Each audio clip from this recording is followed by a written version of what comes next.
News tonight. Her roommate actually see her roommate Xana lying dead on Xana's bedroom floor and spots the masked intruder wearing all black.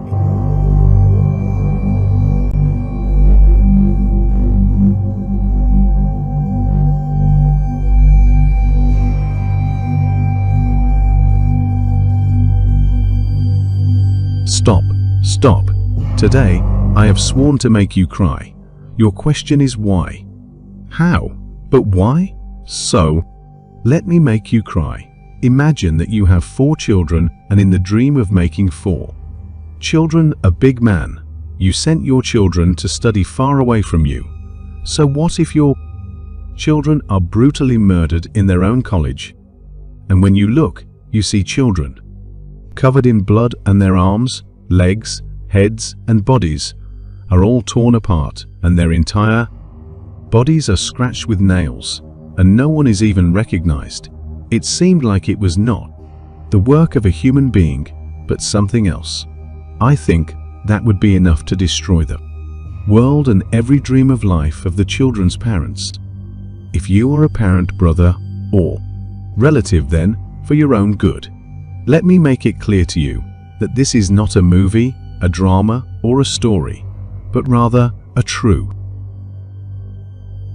story that happened to Kaylee Goncalves, age 21, Madison Mogen, age 21, Xana Kernodle, age 20, and Ethan Chapin, age 20, at the University of Idaho in Moscow, United States, on Sunday. This incident occurred between 3:00 a.m. and 4:00 a.m. on November 13, 2022, while killing.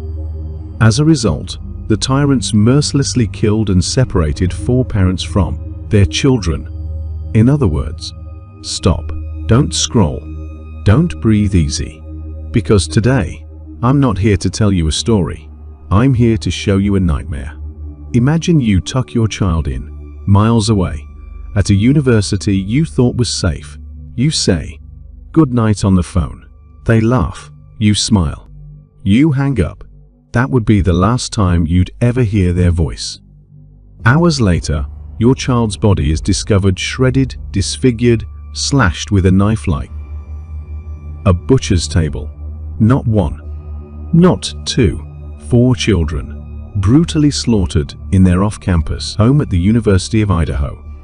Kaylee Goncalves, Madison Mogen, Xana Kernodle, Ethan Chapin. They had dreams, futures, laughter, but now just silence. And what if I told you the suspect wasn't just anyone? He was someone who studied criminal justice, someone who allegedly planned it all, someone who moved like a shadow in the night. Bryan Kohberger. This is not fiction. This is not a horror film. This is real. And today, ENEW evidence has come to light. Evidence that might change everything. DNA, cell towers, surveillance, victim patterns, hidden connections, and more horrifying than all of that, the method, the mindset. You're about to see a breakdown of what really happened that night and what the court knows now. And by the end of this video, you won't just be watching a case. You'll be living a nightmare that every parent prays never touches their home. This is the full truth behind the Idaho Student Murders and what we know about Bryan Kohberger, the victims and crime scene background. 4 young lives, 4 souls with laughter in their lungs and light in their eyes. They never saw it coming. The cold wasn't just in the air that November morning in 2022. It had seeped into the walls of a house, 1122 King Road, turning a student home into a crime scene, and the dreams of 4 families into ashes. The victims: Kaylee Goncalves, 21. A spark, a fighter. She was vibrant, outspoken, the type of person who turned heads with her energy. A senior preparing to graduate, her smile was a beacon. In every photo, bright, wild and ready to take on the world. She had just bought a new Range Rover. She was set to move to Texas. Life was waiting for her. Madison Maddie Mogen, 21. Kaylee's best friend since the 6th grade. The two were inseparable, more than sisters. Maddie was kind, clever, and full of wit. She worked hard and loved harder. She was building a future with Kaylee, one adventure at a time. Their last selfie, posted at 1:16 a.m. that night, shows them side by side, smiling. Minutes before, horror arrived. Xana Kernodle, 20. Strong, outspoken, full of life. Xana was known for her humor, her fierce loyalty, and her devotion to her boyfriend, Ethan. A junior studying marketing, she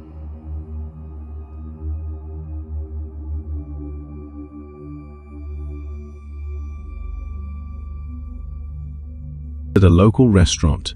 That night, she ordered DoorDash at 4 a.m. That order was delivered. Moments later, she was dead. Ethan Chapin, 20. A triplet. A twin brother. A beloved son. Ethan was visiting Xana that night. Happy, athletic, full of love. He had gone to a frat party that evening with her. No one knew it would be his last. They weren't just names. They weren't just headlines. These were real people. And what happened to them was not human. This wasn't just murder. It was calculated execution. The house, 1122 King Road. The white, 3-story rental stood nestled in a quiet Moscow, Idaho neighborhood town so peaceful that locals said people didn't even lock their doors. The house was a sanctuary for students, a place of laughter, music, and late-night talks. But in the early hours of November 13, 2022, that house turned into something else, a butcher's room. There were 6 people in the house that night. Only 2 would wake up. Kaylee and Maddie were asleep on the 3rd floor. Xana and Ethan on the 2nd. The 2 surviving roommates, Bethany and Dylan, were on the 1st floor. And what makes this story even more terrifying? No one heard a scream loud enough to call for help. No one ran.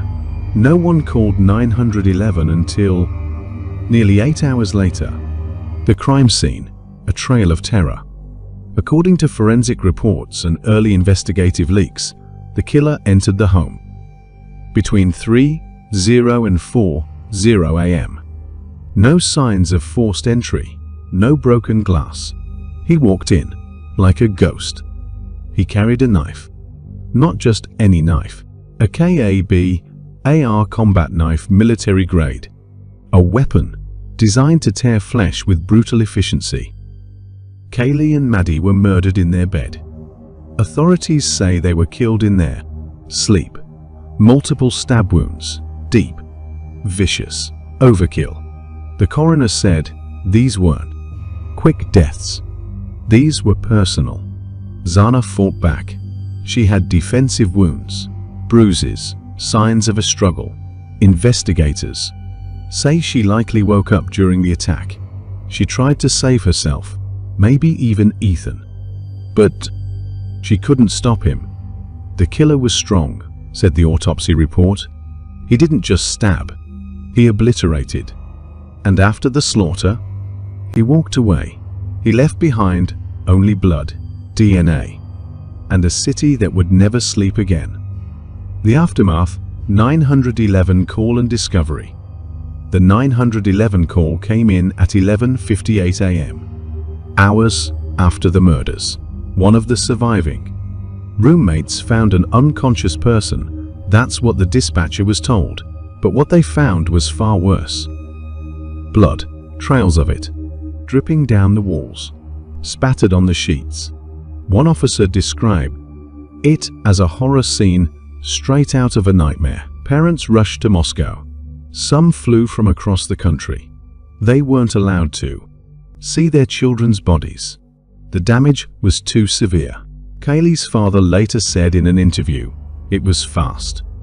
It was hateful. It was a message." Why this case shocked the world? University campuses are meant to be safe, a sanctuary for learning, not for slaughter. The public reaction wasn't just horror, it was disbelief. No suspect, no murder weapon, no motive.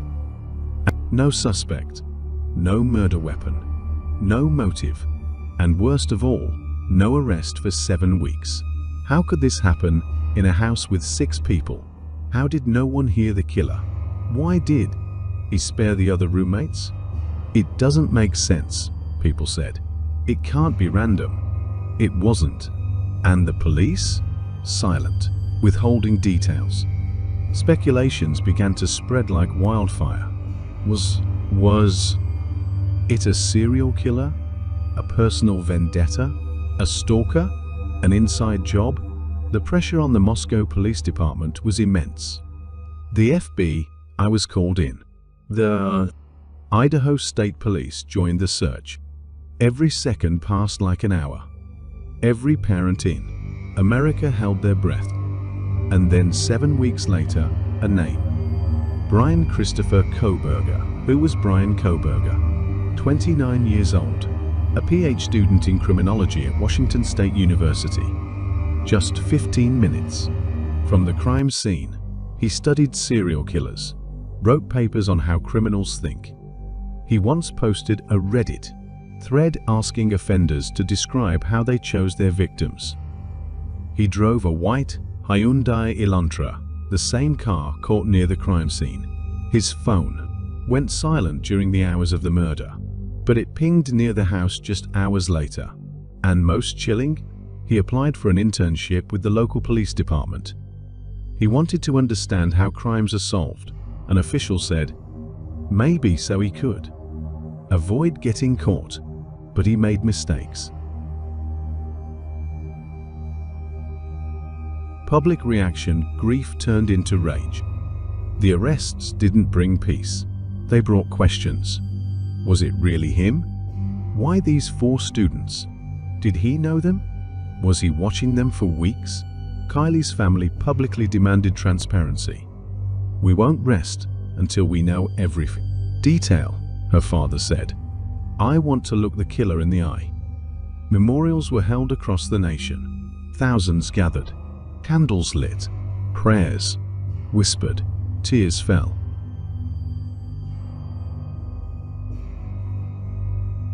And all anyone could ask was why they were the best of us, said a professor. And someone took them away like they were nothing, but they weren't nothing. They were everything. And the evidence, oh, it was just beginning to come out. Because what the court knows now is even darker than what the headlines reported. The night of the murders timeline breakdown and shocking details. Tick-tock. On the night of November 12, into the early morning of November 13, 2022, every minute counted. And the killer? He was watching that clock like a predator watches prey. Because this wasn't random.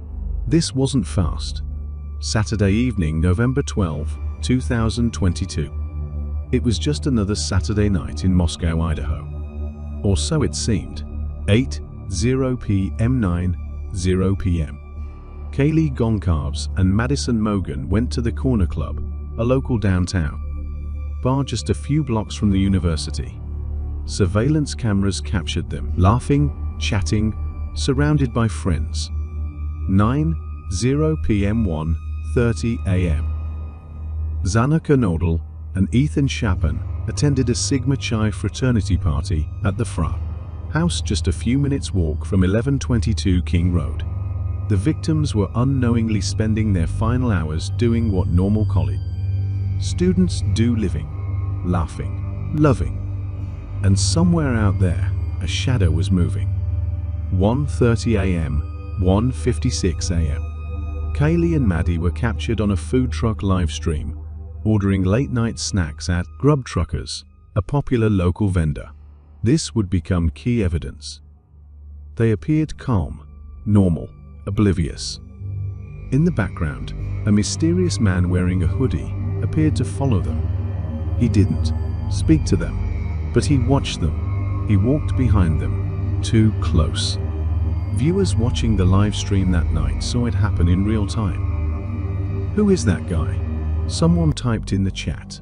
They didn't know they were possibly watching a killer's shadow just seconds behind his. Victims. At 1:56 a.m., Kaylee and Maddie took a private ride home. Police confirmed the driver was not involved. They arrived at their house, 1122 King Road, just minutes before 2:00 a.m. Xana and Ethan returned around 1:45 a.m. just before the girls. All 4 victims were now home, alive, asleep. And then, the hours of hell began.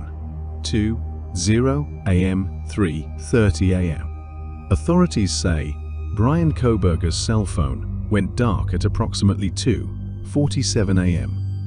That means no calls, no texts, no data, no pings. It was as if he vanished off the grid.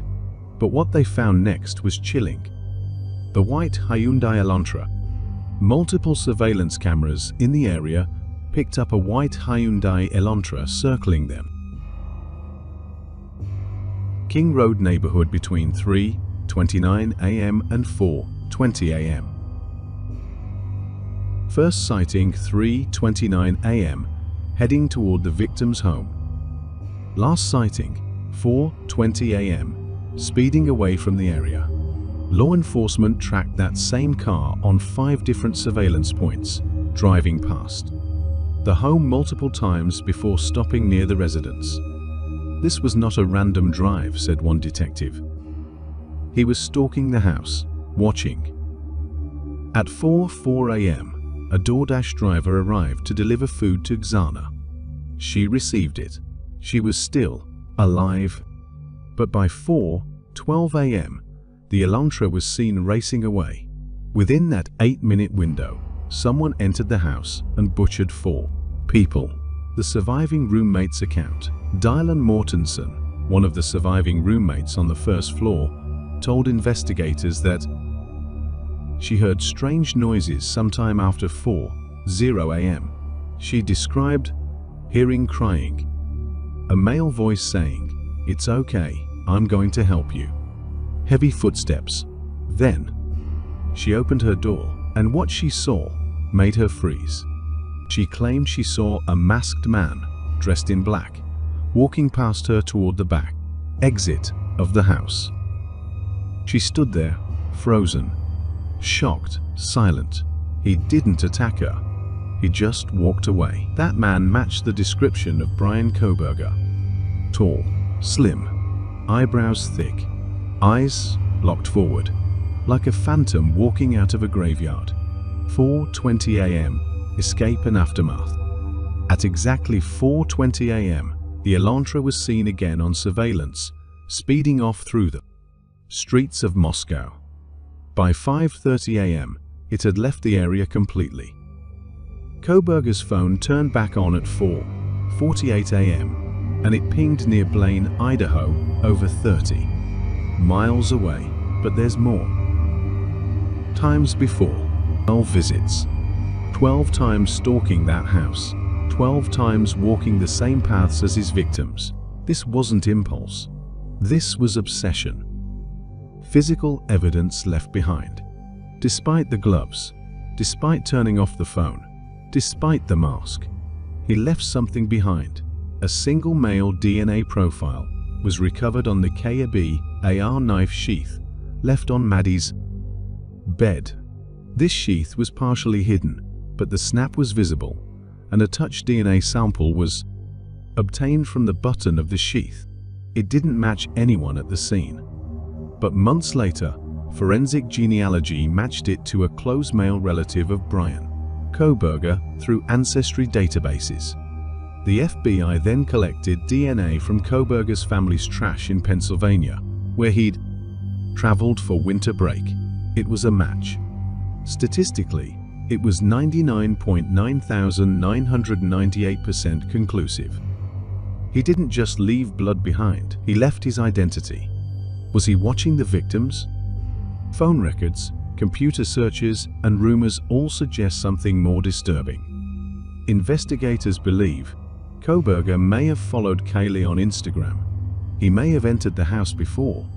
He may have stalked them silently for weeks. In fact, his phone pinged near the house multiple times, even early in the morning, long before the murders. He knew that house, a former FBI profiler said. He didn't just pick it. He studied it. He walked it. He breathed it. What happened after the murders? Instead of panic, instead of hiding, Bryan Kohberger drove home. He cleaned his car down to the screws, according to investigators. Vacuumed, scrubbed, removed seat cushions. But police say traces of blood were found in the trunk lining and the vehicle's black box recorded unusual driving patterns around the time of the murders. He tried to erase everything, said a technician, but he couldn't erase the truth. One critical question: why spare the others? Dylan and Bethany, the surviving roommates, were left alive. No harm, no contact. Was it an oversight? A mercy? A strategy? Experts believe Kohberger may have planned only to kill those he fixated on, or he was interrupted, or chillingly, he wanted witnesses, to plant fear, to let someone live and tell the story.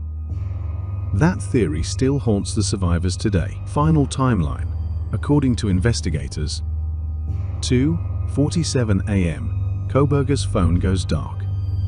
3:29 a.m., Elantra begins circling the house. 4:00 a.m., all victims believed to be home. 4:04 a.m., DoorDash delivery to Xana. 4:12 a.m. 4:17 a.m. murders take place. 4:20 a.m. car leaves the scene. 4 didn't just kill 4 students. It killed the peace of a college town, the safety of student homes, the belief that the monster is far away, because this monster, he was right next door, living in the daylight, studying law, drinking coffee, walking among us, and now he's behind bars, awaiting trial. But the ghosts of that night still scream in the silence. The arrest, trial updates, and shocking new evidence. In the dead of night, a knock shattered the silence. A door opened, and the monster behind it was not wearing a mask. It was Bryan Kohberger, standing barefoot, pale, silent, and that's when it ended for him and began for the world. December 30, 2022, arrested while sleeping. It was early morning in Albrightsville, Pennsylvania. Snow covered the streets. Bryan Kohberger was back home for winter break with his family. At 1:30 a.m., FBI agents and Pennsylvania State Police executed a no-knock warrant at his parents' home. They entered swiftly, guns drawn. Kohberger was found sleeping in bed, bare-chested, confused, silent. In the kitchen trash, a DNA-laced item matching the knife sheath. The hunt was over. The man who studied crime thought he could outsmart it. But crime doesn't forget. The charges. Bryan Kohberger was formally charged with 4 counts of first-degree murder, 1 count of felony burglary. He did not resist arrest. He didn't speak. He looked like a ghost caught in his own nightmare. The first court appearance shackled and expressionless. Kohberger was extradited to Idaho on January 4, 2023. He entered Later County Court in a red jumpsuit, shackled at the wrists and ankles. But his face, emotionless. Not a flicker. Not a tremble. Kaylee's father, Steve Goncalves, sat in the courtroom, his eyes locked on the man accused of butchering his daughter. "I wanted him to look at me," Steve later said. But he didn't. He couldn't. Defense strategy: a battle of shadows.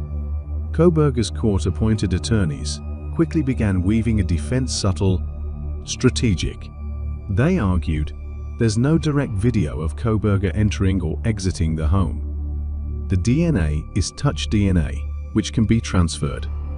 Surveillance footage of the car is circumstantial. The cell phone data shows movement, not motive. But prosecutors countered with raw truth. He turned off his phone, he cleaned his car, he stalked his victims, and he left DNA murder weapons sheath. This wasn't coincidence, it was murder. The grand jury indictment, May 2023. In May 2023, a grand jury indicted Kohberger on all counts. This allowed the prosecution to skip a preliminary hearing and fast-track the trial. The decision stunned the public. This means the evidence is not just strong, it's overwhelming, said legal analyst Nancy Grace. Chilling new evidence released. As the trial approached, a cascade of disturbing new evidence was unsealed. 1. His driving route.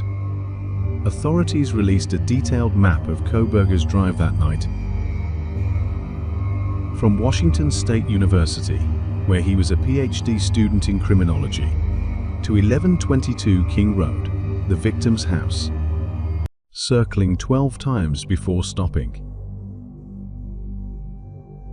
The victim's house, circling 12 times before stopping. A professor of behavioral criminology said, this was a controlled clinical attack. He treated these victims like a thesis. 2. Search history. Forensic teams uncovered Kohberger's internet search history, which included how to get away with murder. Can law enforcement track deleted text messages? Idaho, stabbing victim's autopsy. These weren't the searches of a curious student. 3. Red stained gloves and masks. Upon arrest, police found multiple black gloves, a flashlight, surgical-style masks, and a stained pillowcase in Kohberger's car and home. The stains?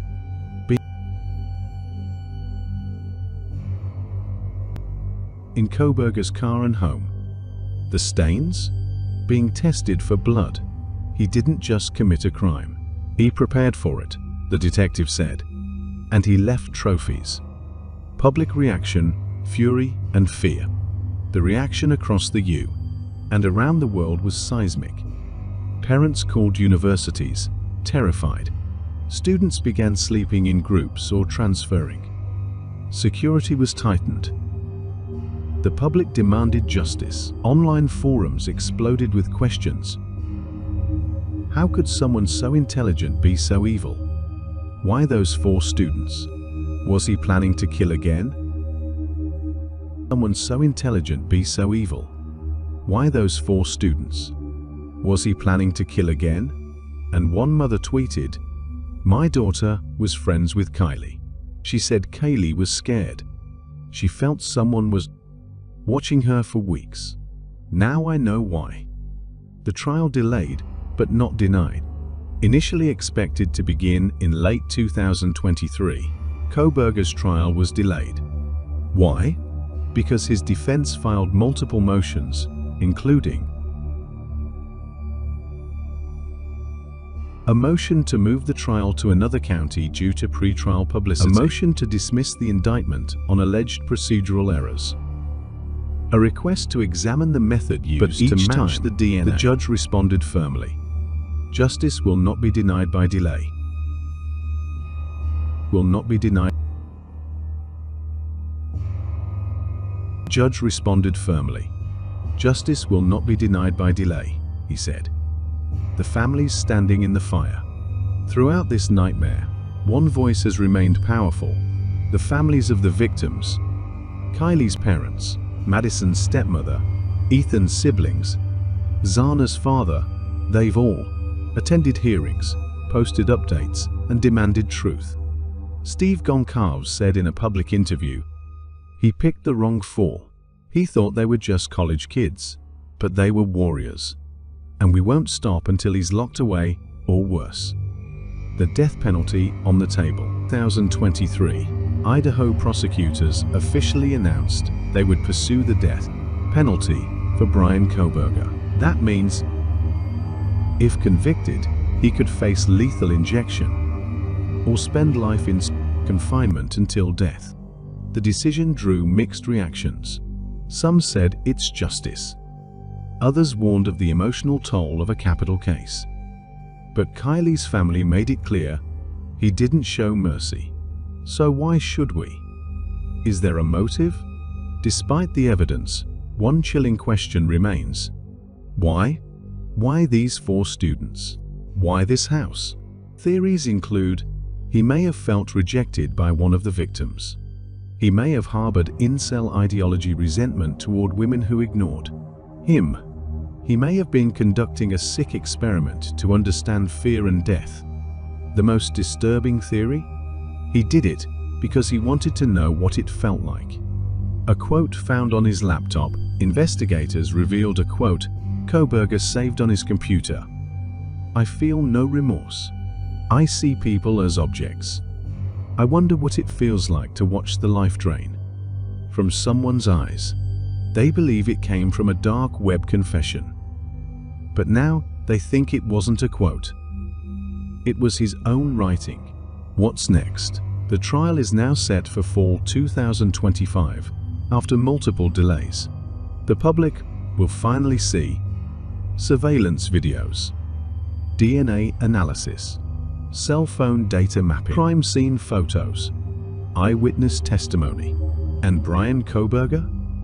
He remains in solitary confinement, no phone, no visitors, no internet. Just a cell, a bed, and his own mind. But even that is too much comfort for what he took away. Psychological profile and public reaction. No soul could commit this. No normal human being would enter a house full of sleeping students and walk out with 4 lives on his hands. A grieving mother's words. But someone did. And now the world demands to know why. A puzzle of motives. Who was Bryan Kohberger? He wasn't a drifter. He wasn't a criminal. He was Bryan Christopher Kohberger, a 28-year-old PhD student in criminology at Washington State University. He studied why people kill. He spent hours dissecting case studies and interviews with criminals. He analyzed patterns, habits, and emotions. But what happens when the man studying murder becomes the murderer? The world quickly divided into 2 camps. 1. Those who believed this was a random act of madness. 2. And those who feared this was a planned, ritualistic hunt. Theory 1. The criminal curiosity theory. This theory suggests Kohberger wasn't driven by anger or revenge, but by obsession.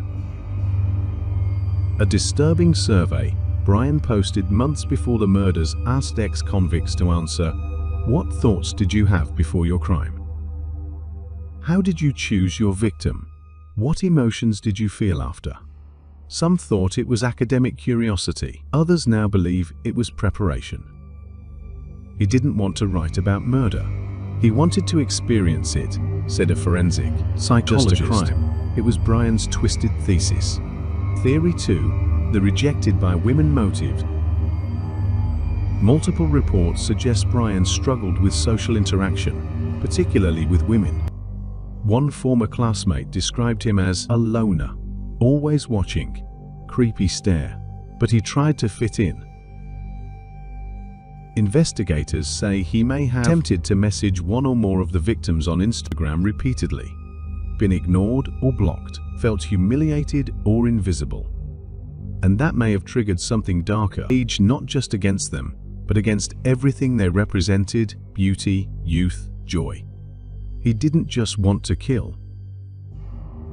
He wanted to erase. Theory 3, the incels and misogyny angle. Online sleuths unearthed disturbing Reddit activity under accounts believed to be connected to Kohberger. Posts revealed disdain for women, self-hatred, anger toward popular, happy people. Incel ideology, short for involuntary celibate, is rooted in resentment toward women for perceived rejection. Some incels idolize mass murderers. Could Bryan have been radicalized in such forums? Could his crime have been an act of revenge against a society that made him feel powerless? He picked confident, social, beautiful students. That wasn't random. That was symbolic, a cybercrime expert told NBC. Theory 4. The perfect crime experiment. This theory terrifies everyone. What if Bryan Kohberger committed these murders not out of rage, but to test himself? Some believe he wanted to execute the perfect murder, evade law enforcement, write a book, give lectures, become famous. He studied Ted Bundy. He idolized Dennis Rader, the BTK killer. And here's the chilling part.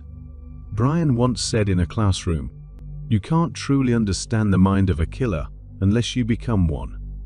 Those words, now echoing through the courtroom, haunt everyone who heard them. Psychological profile: a narcissist with a God complex. Experts building Bryan Kohberger's psychological profile describe him as highly intelligent, socially awkward, meticulous, and methodical, but above all, narcissistic. But he underestimated the grief of parents who will never stop screaming for justice. How did he live after the murders? Shockingly, Kohberger returned to class just days after the murders. He graded papers. He attended lectures. He spoke in discussions about morality and crime. One student said, "He seemed more confident after the murders. It was like he had a secret no one else knew." Theories: psychological profile and public reaction. No soul could commit this. No normal human being would enter a house full of sleeping students and walk out with 4 lives on his hands. A grieving mother's words. But someone did. And now the world demands to know why. A puzzle of motives. Who was Bryan Kohberger? He wasn't a drifter. He wasn't a criminal. He was Bryan Christopher Kohberger, a 28-year-old PhD student in criminology at Washington State University. He studied why people kill, hours dissecting case studies and interviews with criminals. He analyzed patterns, habits, and emotions. But what happens when the man studying murder becomes the murderer? The world quickly divided into 2 camps. Those who believed this was a random act of madness. 2. And those who feared this was a planned, ritualistic hunt. Theory 1. The criminal curiosity theory. This theory suggests Kohberger wasn't driven by anger or revenge, but by obsession. A disturbing survey Bryan posted months before the murders asked ex-convicts to answer, "What thoughts did you have before your crime? How did you choose your victim? What emotions did you feel after?" Some thought it was academic curiosity. Others now believe it was preparation. He didn't want to write about murder. He wanted to experience it, said a forensic psychologist. This wasn't just a crime, it was Bryan's twisted thesis. By women motive. Multiple reports suggest Bryan struggled with social interaction, particularly with women. One former classmate described him as a loner, always watching, creepy stare, but he tried to fit in. Investigators say he may have attempted to message one or more of the victims on Instagram repeatedly, been ignored or blocked, felt humiliated or invisible. And that may have triggered something darker, a rage not just against them, but against everything they represented: beauty, youth, joy. He didn't just want to kill, he wanted to erase.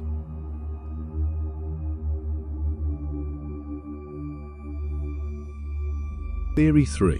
The incels and misogyny angle. Online sleuths unearthed disturbing Reddit activity under accounts believed to be connected to Kohberger. Revealed disdain for women, self-hatred, anger toward popular, happy people. Incel ideology. short for involuntary celibate, is rooted in resentment toward women for perceived rejection. Some incels idolize mass murderers. Could Bryan have been radicalized in such forums? Could his crime have been an act of revenge against a society that made him feel powerless? He picked confident, social, beautiful students. That wasn't random. That was symbolic, a cybercrime expert told NBC. Theory 4. The perfect crime experiment. This theory terrifies everyone. What if Bryan Kohberger committed these murders not out of rage, but to test himself? Some believe he wanted to execute the perfect murder. Evade law enforcement. Write a book. Give lectures. Become famous. He studied Ted Bundy. He idolized Dennis Rader, the BTK killer.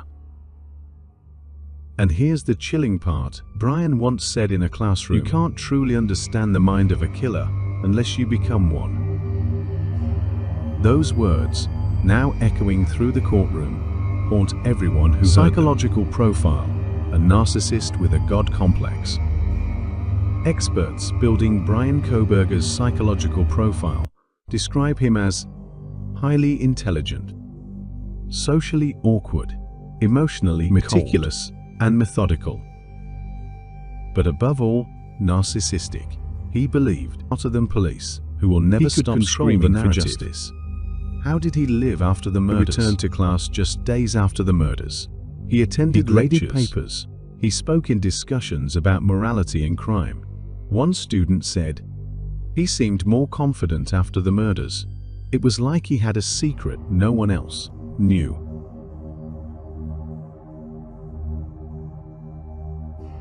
Where the case stands now, as of May 2025, Kohberger remains in solitary confinement. His trial is set for fall 2025. The prosecution is preparing over 400 pieces of evidence. The defense is pushing to challenge every shred. But the families? They're holding their breath, praying, waiting for the day when the man who took everything finally faces everything. The trial and what's coming next. The courtroom is cold, silent, tense. 4 families sit on wooden benches, clutching photos of children who will never grow old. At the center of it all, Bryan Kohberger, dressed in a suit, hair combed back. No emotion, no remorse, no humanity. This is the trial the world has been waiting for. A case where every detail matters and every second drips with the weight of 4 lost lives. The legal battlefield begins. Kohberger has pleaded not guilty to 4 counts of first-degree murder and 1 count of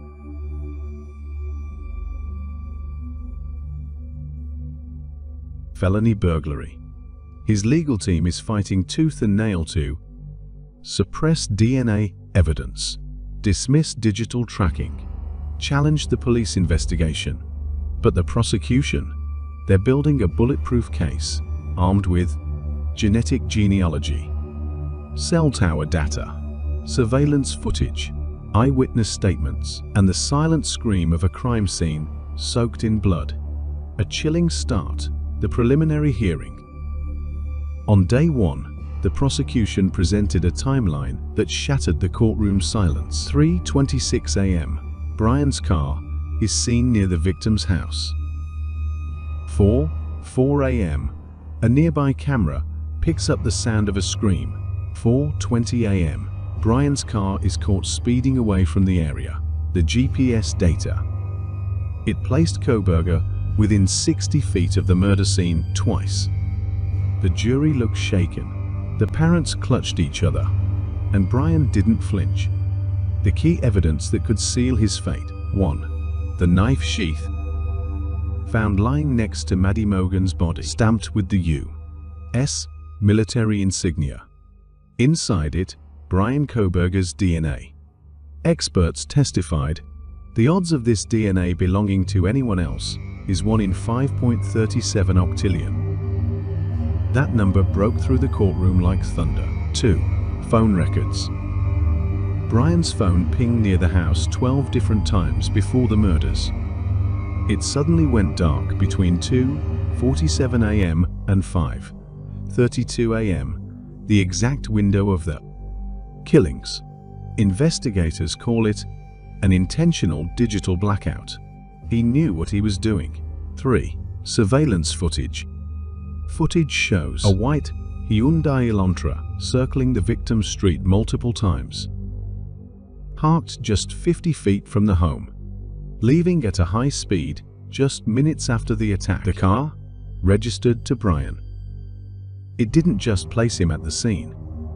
It trapped him inside the timeline of horror. 4. Roommate's eyewitness testimony. Survivor D.M., who lived in the house, testified, "I saw a tall man dressed in black with bushy eyebrows and a mask. He walked past me as I stood frozen in fear." Prosecutors asked her to point to the man in the courtroom. She lifted her hand trembling and pointed to Kohberger. A gasp moved through the room. The defense strategy, a high wire act. Bryan's lawyers are walking a razor-thin edge, and their strategy rests on 5 main points. 1. Contaminated evidence. They claim the crime scene was poorly secured.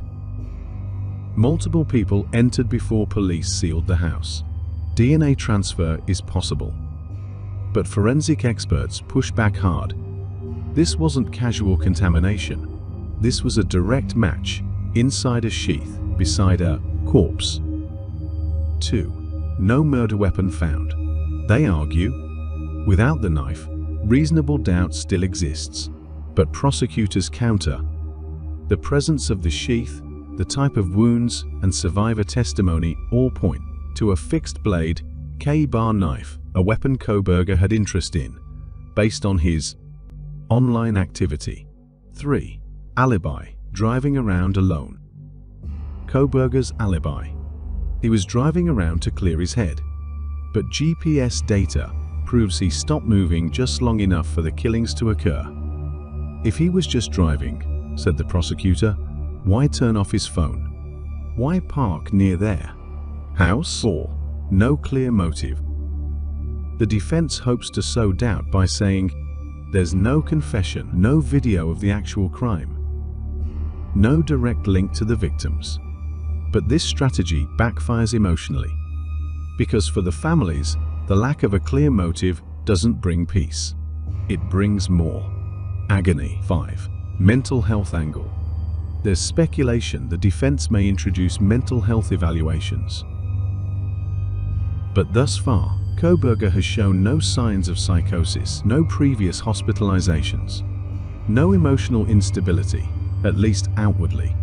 Instead, what they found was calculated silence. Courtroom atmosphere, pain in every corner. The trial has not just been legal, it has been emotional warfare. Mothers sob when evidence photos are shown. Fathers glare at Kohberger like they're trying to hold back a storm. Siblings of the victims sometimes leave halfway through, unable to endure the autopsy testimonies. Each victim's name is read aloud before every major hearing.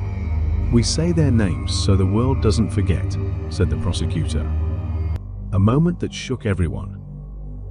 During a cross-examination, the prosecution asked, "Mr. Kohberger, are you aware of the pain you've caused these families?" He said nothing. He looked down for a moment, smirked.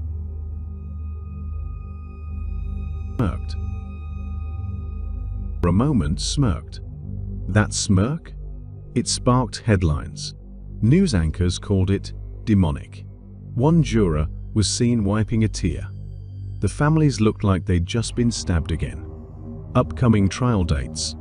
As of now, the schedule looks like this. Summer 2025. Final jury selection, expected to take 3-4 weeks. Fall 2025. Full trial begins, expected to last up to 10 weeks. Live testimony from over 70 witnesses, over 50 hours of surveillance breakdown. Over 200 exhibits to be presented. The prosecution's goal, the death penalty. Prosecutors are pursuing the death penalty under Idaho law. Their reasons: the murder was especially heinous. More than the attack was premeditated and intentional. Bryan poses an ongoing threat to society. This means the burden of proof is even higher. But the families? They've all supported this move. We want him to know what it feels like to lose everything. What's next? The world holds its breath. Here's what's coming. Forensic counter-arguments by the defense. Live testimony from Xana's and Ethan's families. Expert breakdown of the crime scene layout. Possibly, the introduction of psychological evaluation reports on Kohberger, and looming ahead if convicted, a separate sentencing phase where the jury will decide whether Bryan Kohberger should live or die. The bigger question, will we ever understand why? The law may convict him. The court may sentence him, but understanding? That's harder. Why them? Why then? Why that level of brutality? We may never truly know, because even if Bryan Kohberger writes a memoir from his cell, even if he testifies that no answer can heal. Final moments from the trial so far. Let's frame the pain. A father whispers to a photo of his daughter before every court session. We're still fighting, baby. A survivor still refuses to move back to Moscow, Idaho. The city is too haunted. A juror fainted during the first week of autopsy photo patients. The judge called for a break. The courtroom emptied, but the memories stayed.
News tonight. Her roommate actually see her roommate Xana lying dead on Xana's bedroom floor and spots the masked intruder with